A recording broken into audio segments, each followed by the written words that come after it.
Hey guys, welcome to this quick tutorial where we'll explain how you can create product and service in QuickBooks Online. So let's get started. To add a product or service, go to Products and Services and select New.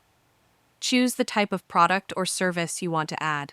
Non-inventory products are physical items you sell but don't track quantities for. Inventory products are for items you do keep track of. Services are the services you provide to customers. We'll set up a service, but the process is the same for both products and services. For example, our landscaping company charges customers for tree trimming. There's a field for a stock keeping unit SKU if you need to track that. You can also group products and services into categories and even upload a picture. Next, add a description of the product or service. This description will appear on invoices and receipts for your customers. Enter the sales price or rate. While this field can be left blank, adding a default price saves time later.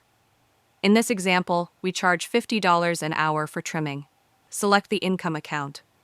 This tells QuickBooks where to categorize the sales income on your profit and loss statement. You don't need a separate income account for each product or service, just for the categories you want to track.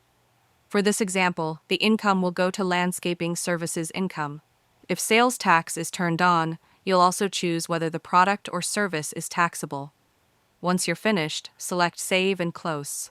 Now we have a trimming service we can charge to customers at $50 an hour.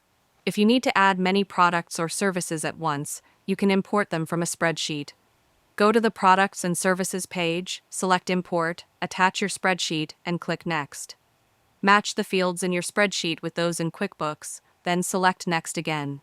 If everything looks correct, select Import, and all your products and services will be added. If you found this video helpful, consider giving it a like and subscribe.